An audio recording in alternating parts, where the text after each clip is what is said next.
हाय दोस्तों।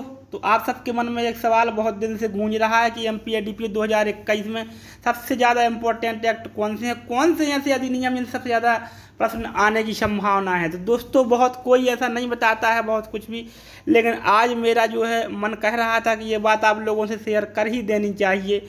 तो मैं जो है आप लोगों को ऐसी जानकारी आज बताने वाला हूँ इस वीडियो में जो एक्ट वाकई में एमपीएडीपीओ में ज़्यादा महत्वपूर्ण है और अन्य एक्टों की अपेक्षा, अधिनियमों की अपेक्षा इनसे ज़्यादा क्वेश्चन आएंगे और उनके रीजन भी बताऊंगा मैं आपको कि क्यों इनसे ज़्यादा क्वेश्चन आने की संभावना है। आइए चलिए देखते हैं उन एक्ट्स को।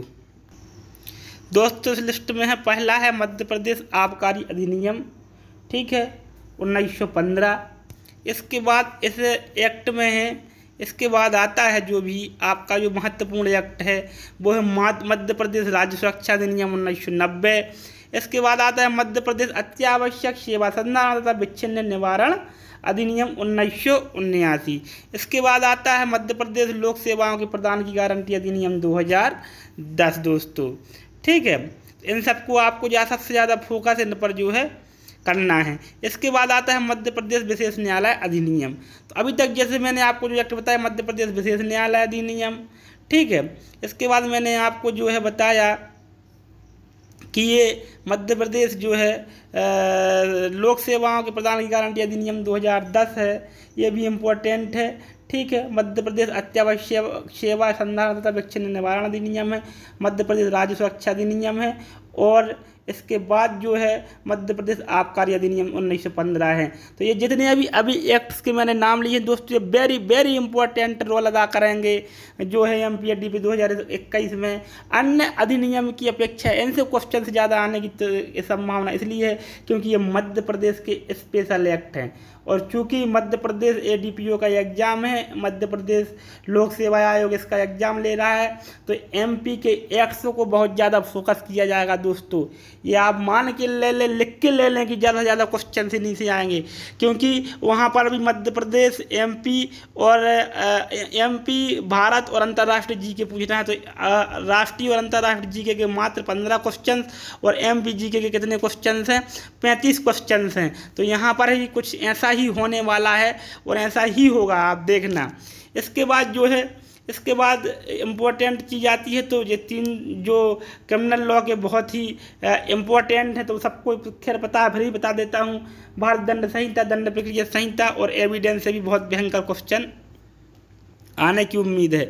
इसके बाद मैं तीसरे नंबर पर इम्पोर्टेंट जो हैं वो भी मैं आपको बता देता हूँ, मानव अधिकार संरक्षण अधिनियम 1993, क्योंकि ये भी एमपीपीएससी का प्रीलिम्स का अब नहीं है वर्तमान में, लेकिन बहुत समय रहा है भाग और मतलब यूपीएससी वगैरह में भी ये पूछा जाता है और एमपीपीएससी मेंस का भी हिस्सा रहता है। तो मानव अधिकार संरक्षण अधिनियम 1993 में बहुत इम्पोर्टेंट हो जाता है। इसके बाद दोस्तों जो इम्पोर्टेंट है, इसके बाद जो सबसे ज़्यादा इम्पोर्टेंट है वो एक अधिनियम और मैं आपको बताता हूँ, SC/ST एक्ट है। यह भी एमपीपीएससी में बहुत समय से पूछा जाता है।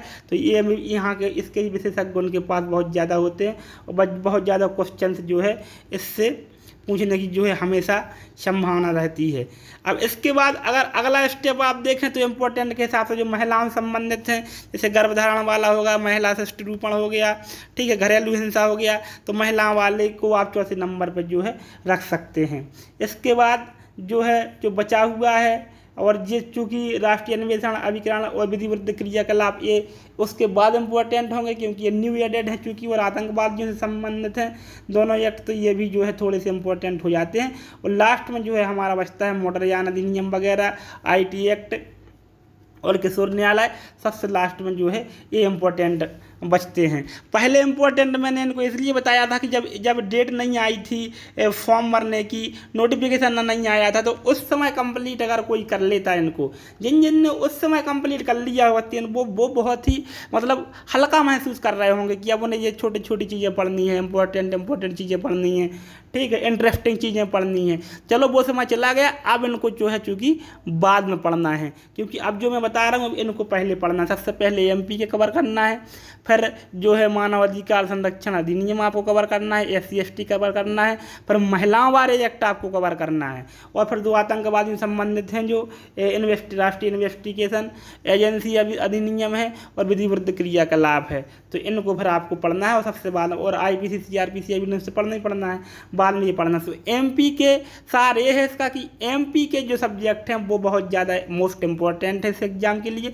दोस्तों अगर वीडियो अच्छा लगा हो और ऐसी जानकारी आप चाहते हैं और साथ में पढ़ना भी चाहते हैं तो दोस्तों हमारे चैनल को सब्सक्राइब कर दें और हमारे जो है अंदर आत्मबल को जो है बढ़ाने का प्रयास करें।